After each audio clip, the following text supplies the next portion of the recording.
President Obama would sign a short-term deal to raise the debt ceiling as long as it doesn't come with any Republican provisions. That's what a White House official told CNN. House Republican leaders in the White House will meet later today. In the meantime, no deal in sight to end the partial government shutdown.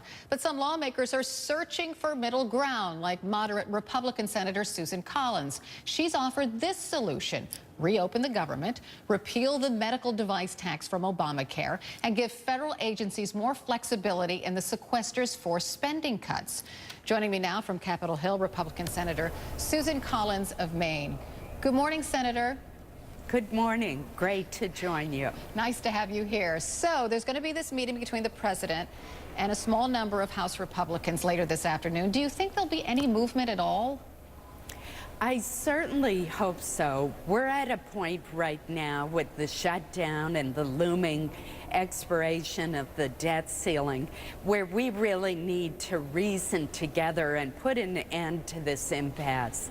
And that means that both sides need to show some flexibility and avoid drawing lines in the sand.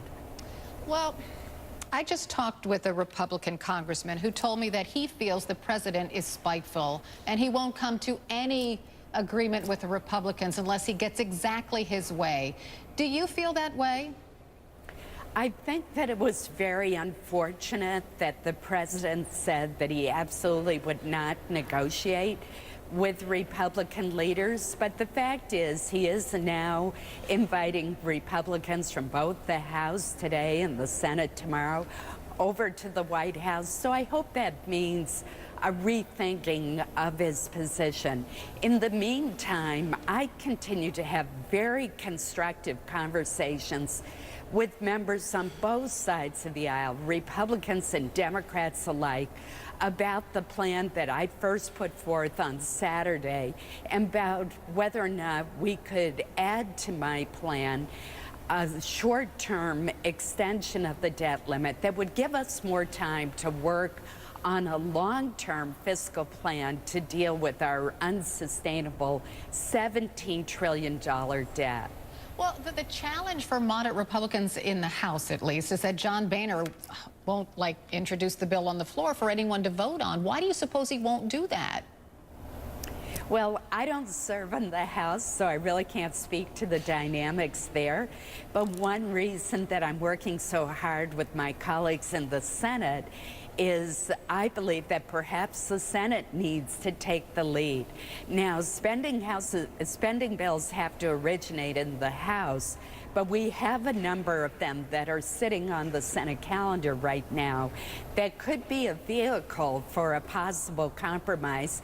And perhaps it's up to us in the Senate to put together a compromise and send it back over to the House at this point. What I do know is that every day that this shutdown continues, more and more Americans are being harmed. And it's not just federal employees who are being furloughed.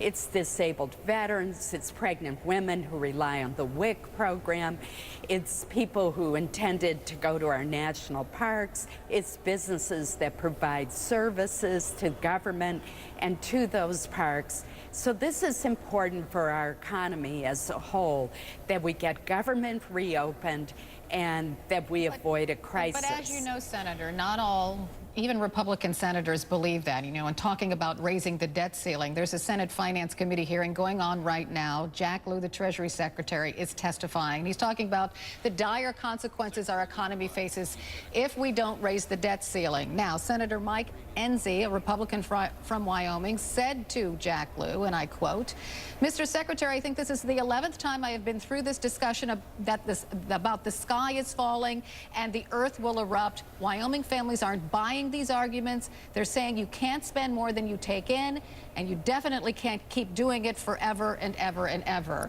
Some Republicans just don't think that anything bad will happen to the economy, if the debt ceiling is not raised, rather. I mean, do you agree with that? Is Jack Lew talking doom and gloom? Is he telling us the truth? I think that the skepticism you are hearing does not have to do with what would really happen once the debt ceiling is reached. I think there is widespread agreement that we cannot default on our obligations. After all, this is for spending that has already occurred.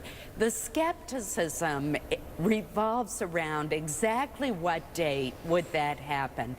Because we've seen in past years the Treasury say that it was going to happen on one date and then extend that date repeatedly through manipulation of accounts or additional revenue comes in that was not expected.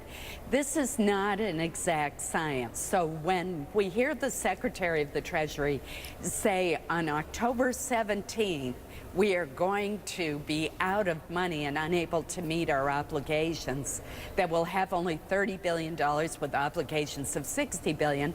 There's some skepticism about whether that really is the date, given what we've seen before. But I don't think is it worth gambling with that day? Is it worth the gamble?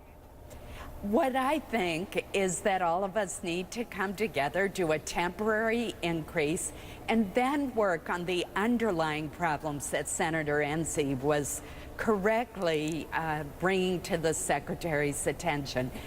The administration has requested $1 trillion increase in the debt ceiling that would take us through next year's elections without any kind of spending reforms attached.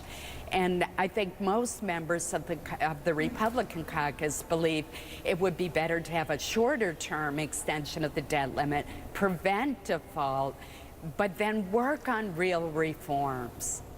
Senator Susan Collins, thank you so much for talking with me this morning. I appreciate it. Thank you, Carol.